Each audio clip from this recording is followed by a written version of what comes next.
दोस्तों स्वागत है आप सभी का आपका अपना यूट्यूब चैनल जीडीएम स्टडी में। दोस्तों आज के इस वीडियो में 12th क्लास फिजिक्स में चैप्टर इलेक्ट्रोस्टैटिक्स, जी हाँ दोस्तों, मेरा इलेक्ट्रोस्टैटिक्स का पहला वीडियो पहले ऑलरेडी अपलोड कर चुके हैं। आज मेरा यह दूसरा वीडियो है इलेक्ट्रोस्टैटिक्स चैप्टर का, जिसमें कि हम टोटल 35 इंपॉर्टेंट ऑब्जेक्टिव प्रश्न को डिस्कस करने वाले हैं, जो कि आपके बोर्ड एग्जाम के लिए काफ़ी ही महत्वपूर्ण है। और दोस्तों आपको वादा दिलाता हूँ कि इससे बाहर एक भी प्रश्न नहीं रहेगा आपके परीक्षा में।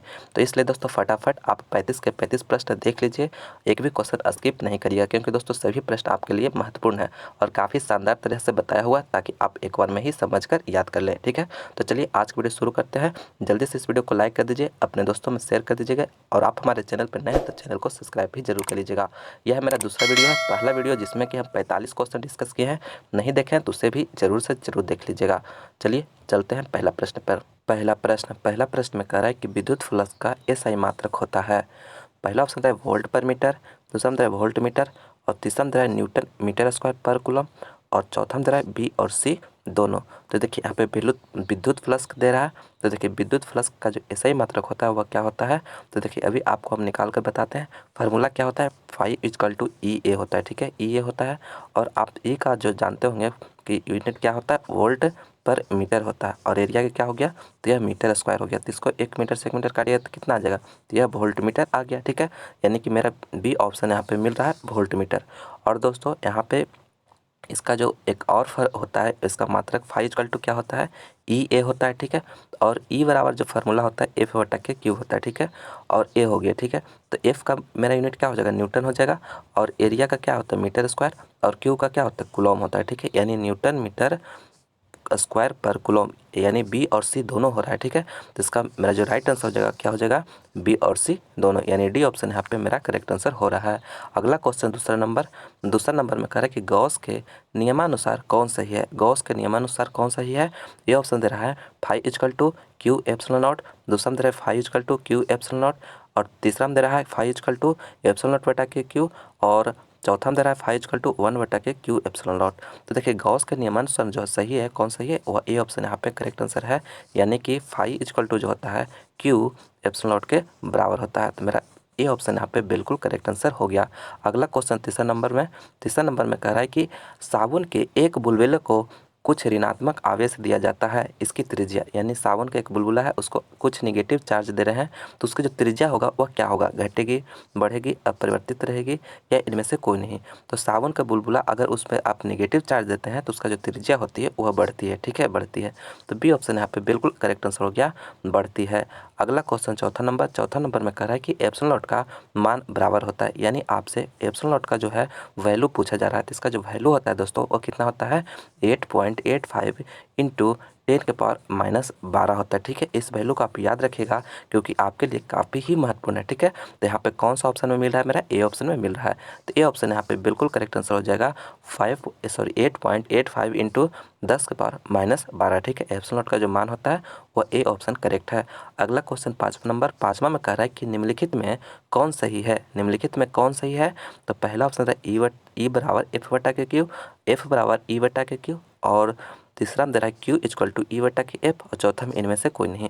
तो दोस्तों आपको बताएं ई बराबर जो फार्मूला होता है वह क्या होता है, एफ बटा के क्यू होता है। आप इस फार्मूला को याद रखिएगा, काफ़ी ही महत्वपूर्ण है। ठीक है, और यह वेक्टर के फॉर्म में भी रह सकता है। ठीक है, किसी भी तरह से मेरा कौन सा ऑप्शन हो गया, ए ऑप्शन यहाँ पे मेरा करेक्ट आंसर हो गया, ए ऑप्शन यहाँ पे बिल्कुल करेक्ट हो गया। ठीक है, तो निम्नलिखित में सही जो हो गया ए ऑप्शन है। अगला क्वेश्चन छठा नंबर में कह रहा है कि विद्युतीय क्षेत्र का विमीय सूत्र होता है। विद्युतीय क्षेत्र का जो विमीय सूत्र होता है वह क्या होता है, तो देखिए दोस्तों काफ़ी शानदार तरीका से बताया, रटना उटना नहीं, आपको फार्मूला बस याद रखना है, आप आसानी से उसे निकाल लीजिएगा। ठीक है, तो देखिए फार्मूला क्या होता है, विद्युतीय क्षेत्र का पूछा जा रहा है ई का, तो देखिए फार्मूला क्या होता है इसका, यहाँ भी हम बताएं कि ई बराबर जो होता है वह एफ बटा के क्यू होता है। ठीक है, ई बराबर एफ बटा के क्यू होता है, यानी फोर्स का आप डायमेंशन जानते हैं वो क्या होता है, एम एल टी के पावर -2 होता है। ठीक है, और यह मेरा चार्ज है, तो चार्ज का क्या होता बताए हैं हम आपको कि ए टी होता है। ठीक है, ए टी होता है, तो देखिए यहाँ पे ए और टी रख देंगे। ठीक है, तो देखिए अगर इसी को अगर आप ऊपर लेके जाते हैं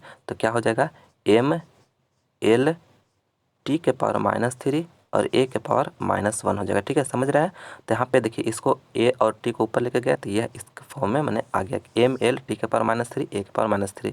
देखिए कौन सा ऑप्शन में दे रहा है, एम एल टी टी के पावर -3 और ए के पावर -1 बी ऑप्शन में हमें मिल रहा है। ठीक है, तो यहाँ पे बी ऑप्शन यहाँ पे बिल्कुल करेक्ट आंसर हो जाएगा। यानी जो विद्युतीय क्षेत्र का जो बीमीय सूत्र होगा वो क्या हो जाएगा, एम एल टी के पावर -3 और ए के पावर -1 हो जाएगा। तो मेरा बी ऑप्शन यहाँ पे बिल्कुल करेक्ट है। मेरा जो अगला क्वेश्चन है वह है 7वां नंबर।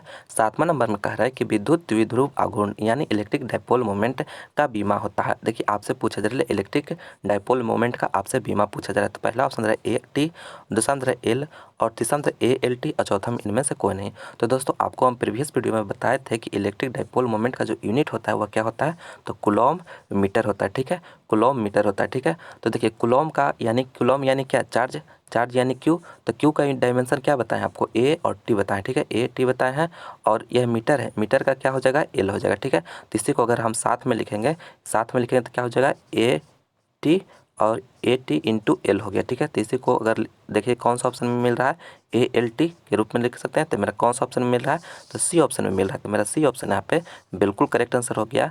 यह जो हो गया ए एल टी जो है सी ऑप्शन यहाँ पे करेक्ट है, यानी इसका जो इलेक्ट्रिक डायपोल मोमेंट का इसका बीमा हो गया।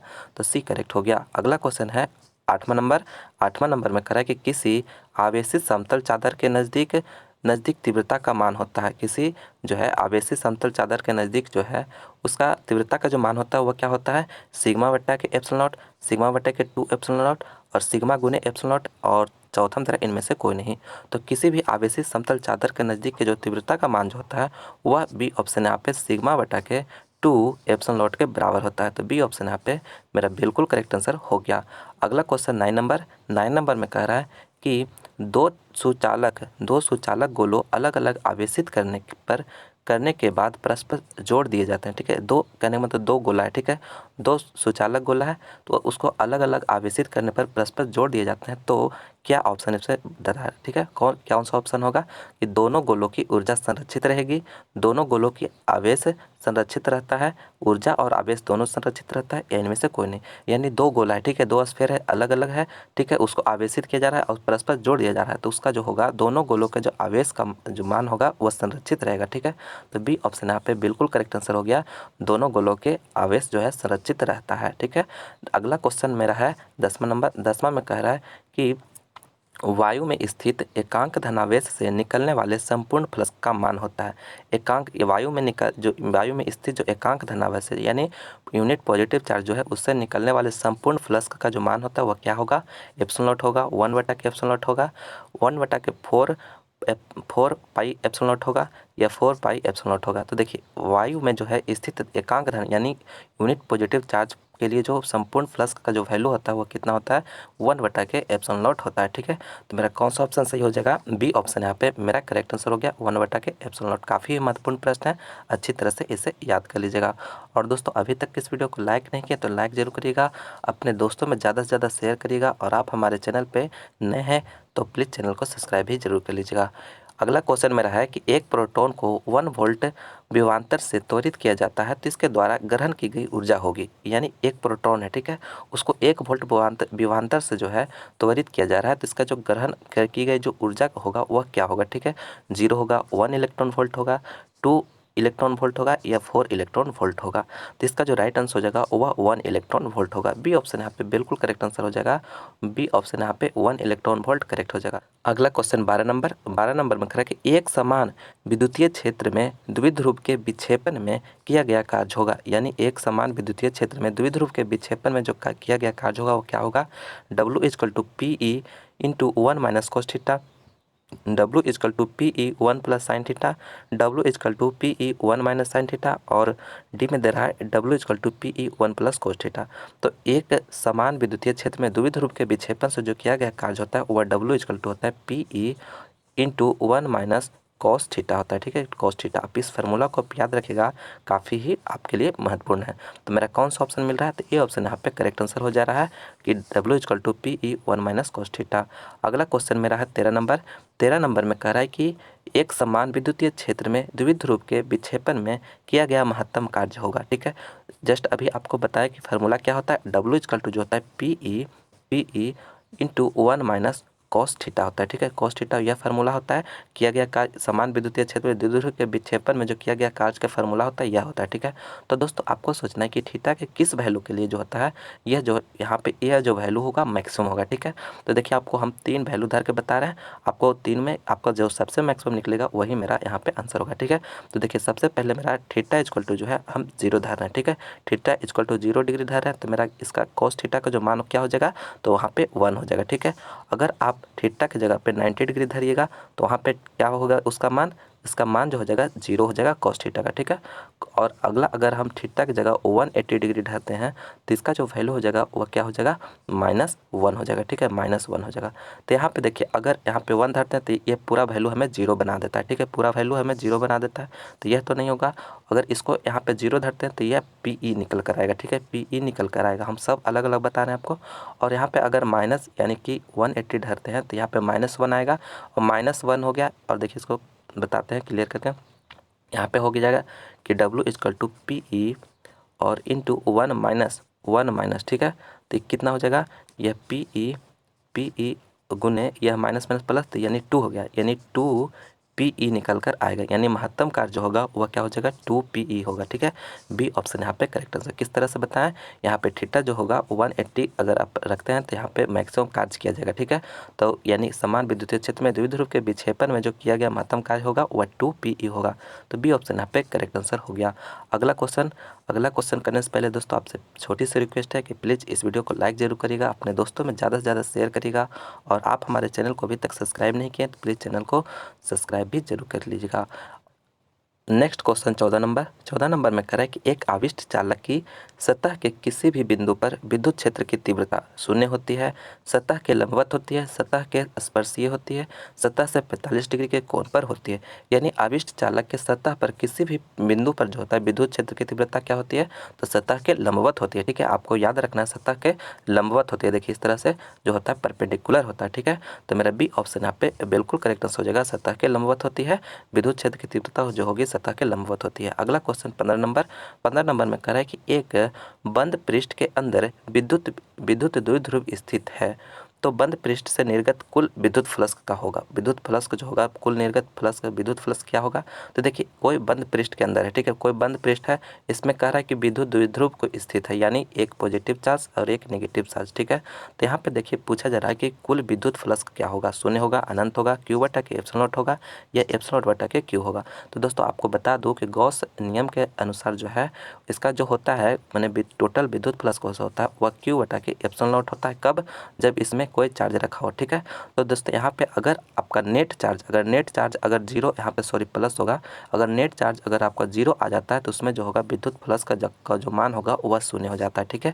तो यहाँ पे ए ऑप्शन यहाँ पे बिल्कुल करेक्ट आंसर हो जाएगा शून्य, ठीक है। क्या बता रहे हैं कि अगर नेट चार्ज मैंने निकाल के कितना आ जाएगा 0 आ जाएगा, तो इसलिए जो होगा विद्युत फ्लक्स का जो कुल विद्युत फ्लक्स का जो मान हो जाएगा वह शून्य हो जाएगा। तो ये ऑप्शन यहाँ पे करेक्ट हो गया। काफ़ी ही महत्वपूर्ण प्रश्न है दोस्तों, अच्छी तरह से इसे याद रखिएगा क्योंकि आपके एग्जाम के लिए काफ़ी ही महत्वपूर्ण है। अगला क्वेश्चन चलते हैं 16 नंबर में करें कि एक इलेक्ट्रॉन की ओर लाने पर निकाय की स्थितिज ऊर्जा, यानी एक इलेक्ट्रॉन है, ठीक है, उसको एक इलेक्ट्रॉन की ओर ही ला रहे हैं, तो इसका जो निकाय मैंने इस निकाय का जो स्थितिज ऊर्जा होगा वह क्या होगा, घटती है, बढ़ती है, अपरिवर्तित रहती है या अनिश्चित है। तो अगर एक इलेक्ट्रॉन की ओर लाते हैं तो इसका जो स्थितिज ऊर्जा होगा वह बढ़ती है, ठीक है, बढ़ती है। बी ऑप्शन यहाँ पे बिल्कुल करेक्ट आंसर हो गया, बढ़ती है। अगला क्वेश्चन मेरा 17 नंबर में कह रहा है कि किसी बिंदु XYZ मीटर में है पर स्थित विद्युत विभव भी इक्वल टू 4x² वोल्ट है, ठीक है। तो बिंदु 2,1,2 पर विद्युत क्षेत्र की तीव्रता वोल्ट पर मीटर में है, ठीक है। काफ़ी ही शानदार प्रश्न है दोस्तों, आपको देखिए काफ़ी अच्छा तरह से बता रहे हैं, आप इसी तरह से उसका सॉल्यूशन कीजिएगा।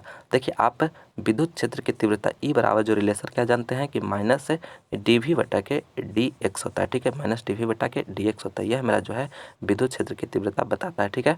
देखिए यहाँ पे V का मेरा इक्वेशन दिया हुआ है, ठीक है, V का इक्वेशन दिया हुआ है, तो इससे पहले हमको डिफ्रेंशिएट करना पड़ेगा x के रिस्पेक्ट में, और वह जो आएगा वह x का वैल्यू यहाँ पे जो है वह रख देंगे, वही मेरा आ जाएगा आंसर। तो देखिए अब आपको बता रहे हैं यहाँ पे देखिए मेरा जो दिया हुआ है इसको अगर आप डिफ्रेंशिएट करते हैं 4x² बटा के dx, ठीक है। इसको अगर आप डिफ्रेंशिएट करेंगे तो यह मेरा जो है 4 कांस्टेंट, तो 4 बाहर आ जाएगा और एक्स स्क्वायर का डिफ्रेंशिएट कीजिएगा तो गुने 2x आ जाएगा, यानी कि फाइनल इसको कैलकुलेट कीजिएगा तो कितना आ जाएगा 8x आ जाएगा, ठीक है।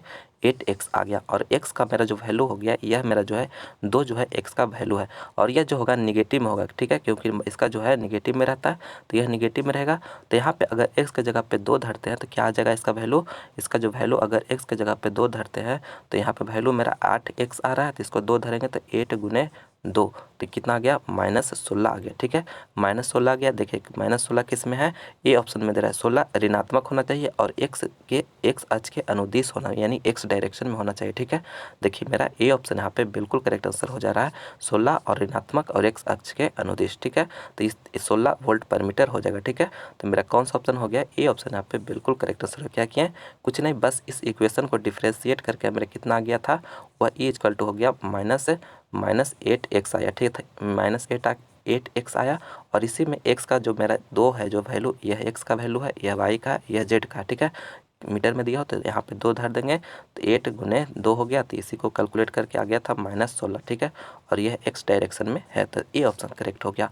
अगला क्वेश्चन 18 नंबर 18 में कह रहे हैं कि एक आवेशित चालक का क्षेत्र आवेश घनत्व सिग्मा है, इसके पास विद्युत क्षेत्र का मान होता है, यानी कि कोई आवेशित चालक है, ठीक है।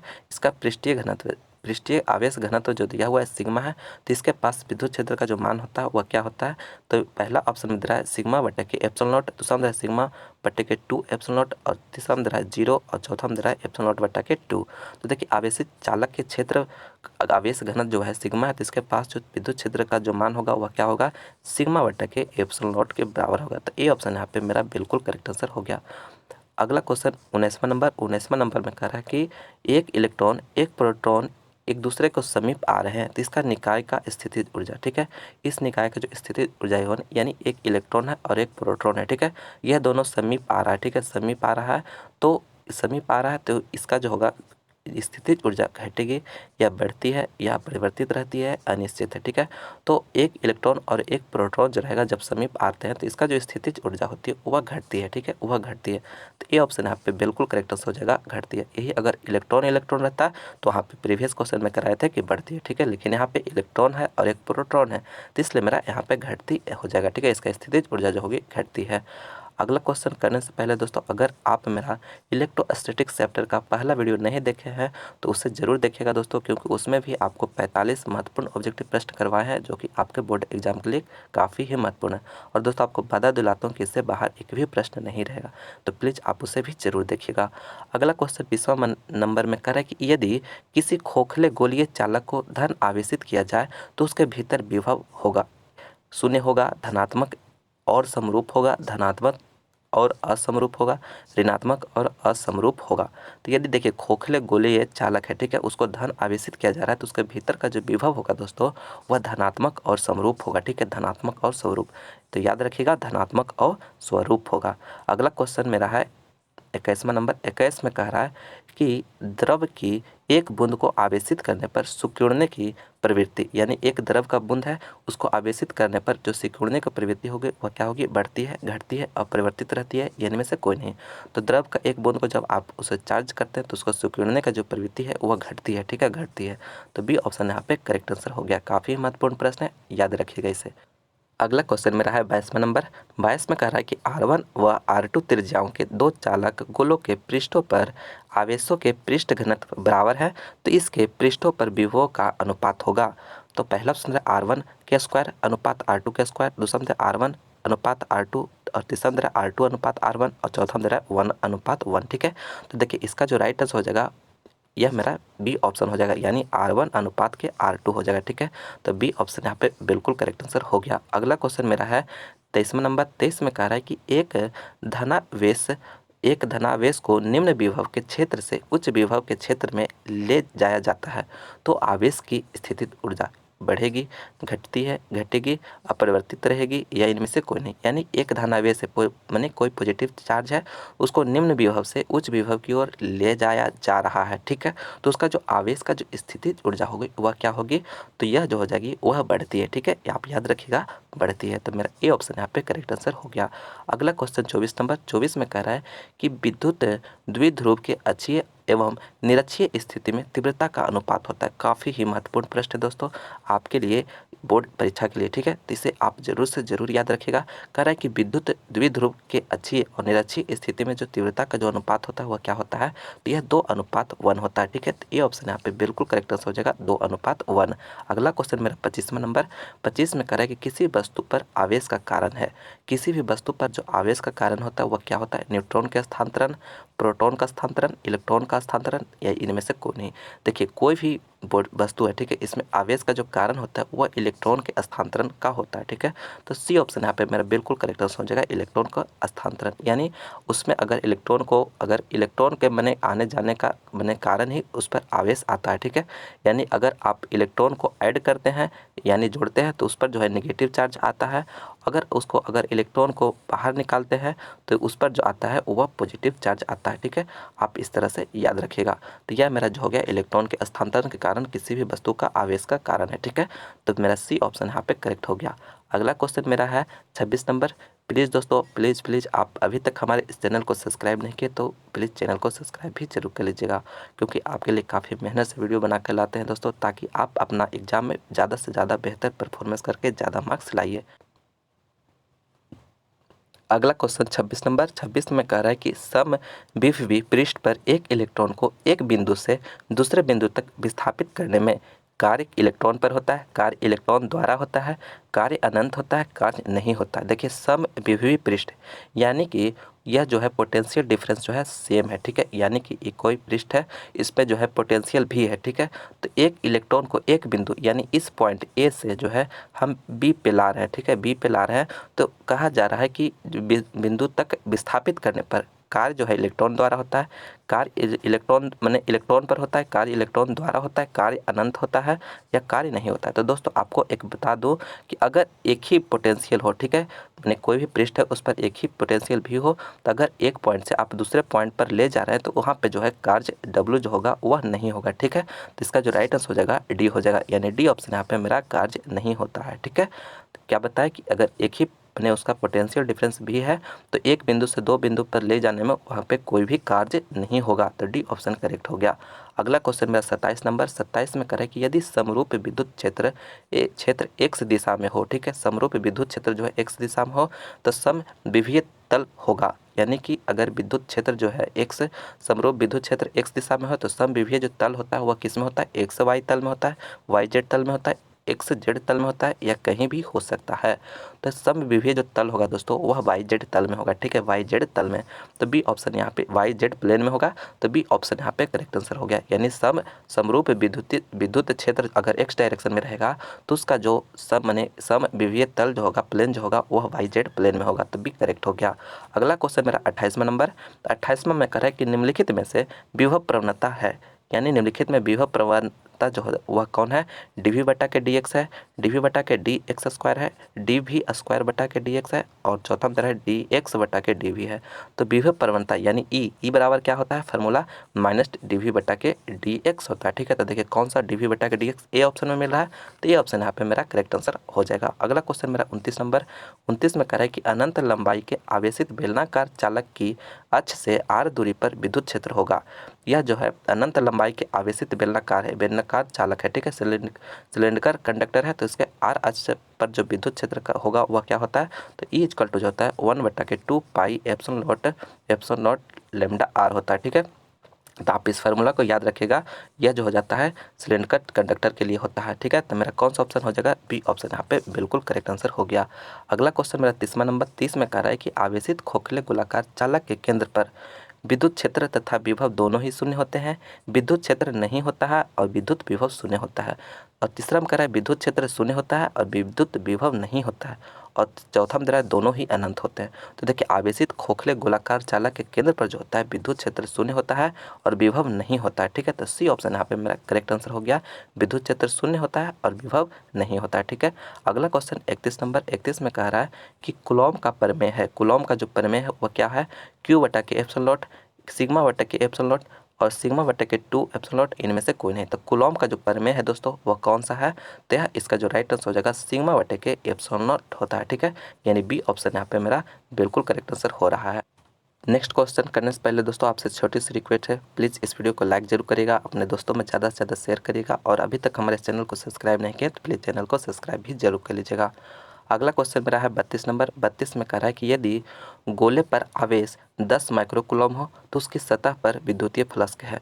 तो देखिए दोस्तों काफ़ी अच्छा तरह से सब समझा रहे हैं, आप उसी तरह से समझ लीजिए, आपको कभी भी इस तरह का प्रश्न गलत नहीं होगा। तो फाई इक्वल टू फार्मूला हम बताए हैं कि ई ए होता है, ठीक है, ई ए होता है, और मेरा ई बराबर जो इसी बराबर अगर फाई बराबर ही लिखते हैं फार्मूला और आगे, तो मेरा 1/4 pi epsilon not Q R square गुने, यह मेरा एरिया किसका होगा, गोला, गोला का सरफेस एरिया कितना होता है, तो 4 पाई आर स्क्वायर, स्फेयर का होता है इतना सरफेस एरिया होता है। तो इसी को अगर आप कैलकुलेट करिएगा तो देखिए आर स्क्वायर से आर स्क्वायर यह कट जाएगा, और क्यू का वैल्यू हमें दिया हुआ है, कितना दिया हुआ है, 10 माइक्रोकूलम, तो 10 माइक्रोकूलम दिया हुआ है। तो अब इसी का वैल्यू धरते हैं, तो यह मेरा जो वैल्यू, ये कितना वैल्यू इसके बराबर होता है, तो 9 × 10 के पावर 9 होता है, ठीक है।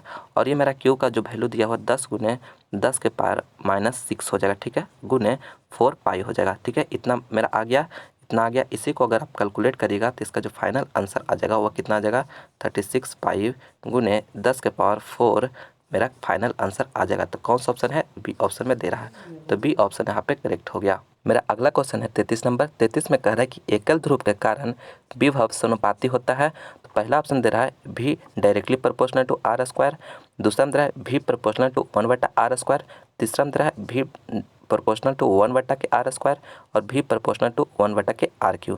तो देखिए इसका जो एकल ध्रुव के कारण जो विभव समानुपाती होता है वह भी डायरेक्टली प्रोपोर्शनल टू 1/r होता है। तो कौन सा ऑप्शन में है, मेरा सी ऑप्शन में दे रहा है, तो सी ऑप्शन यहाँ पे करेक्ट आंसर हो जाएगा। अगला क्वेश्चन 34 नंबर 34 में कह रहा है कि डिवाई मात्रक है, डिवाई जो मात्रक होता है वह किसका होता है, आवेश का, विभव का, विद्युत द्विध्रुव आघूर्ण का, या इनमें से कोई नहीं। तो डिवाई का जो मात्रक होता है वह किसका होता है, तो विद्युत द्विध्रुव आघूर्ण का होता है। तो सी ऑप्शन यहाँ पे बिल्कुल करेक्ट आंसर हो जाएगा, इलेक्ट्रिक डाइपोल मोमेंट का जो होता है डिवाई मात्रक है। तो मेरा यह जो है काफ़ी महत्वपूर्ण प्रश्न है, इसे आप जरूर से जरूर याद रखिएगा। और दोस्तों इस वीडियो में जितने भी ऑब्जेक्टिव प्रश्न आपको हम प्रोवाइड कराए हैं काफ़ी ही महत्वपूर्ण है, तो प्लीज़ दोस्तों आप परीक्षा से पहले इसे ज़रूर याद करके जाइएगा, क्योंकि दोस्तों आपको वादा दिलाता हूं कि इससे बाहर एक भी प्रश्न नहीं रहेगा। और यह मेरा दूसरा वीडियो है इलेक्ट्रोस्टैटिक्स का, तो यह पहला वीडियो नहीं देखे हैं तो उसे भी आप जरूर देख लीजिएगा, ठीक है। तो चलते हैं नेक्स्ट क्वेश्चन, अगला नंबर 35 नंबर पे कह रहा है, 35 में कह रहा है कि विद्युत क्षेत्र की तीव्रता ई और विभव भी में संबंध है। तो दोस्तों आप 4 ऑप्शन दिया हुआ है, इस प्रश्न का आंसर आप हमें कमेंट करके बताइएगा कि इसका राइट आंसर क्या होगा, ठीक है। तो उसे हम रिप्लाई करके आपको ज़रूर बताएंगे कि आपका सही है या गलत है, ठीक है। तो आप कमेंट करके ज़रूर बताइएगा। तो चलिए यह मेरा लास्ट प्रश्न था आज के वीडियो का। तो दोस्तों मैं उम्मीद करता हूं कि यह वीडियो आपको पसंद आया होगा, तो प्लीज़ इसे लाइक करें, अपने दोस्तों में ज़्यादा से ज़्यादा शेयर करें, और आप हमारे चैनल पर नए हैं तो प्लीज़ चैनल को सब्सक्राइब करके बेल आइकन भी प्रेस कर लीजिएगा, ताकि हम नए वीडियो अपलोड करें तो उसका नोटिफिकेशन आप लोगों को मिलता रहे। तो चलिए इसी तरह से आप लोग मेहनत करते रहिए, जी जान लगा कर मेहनत करिए, ताकि आप अपने माता पिता का सपना पूरा कर सकें। तो चलिए मिलते हैं अगले वीडियो में। इस वीडियो को देखने के लिए बहुत बहुत धन्यवाद।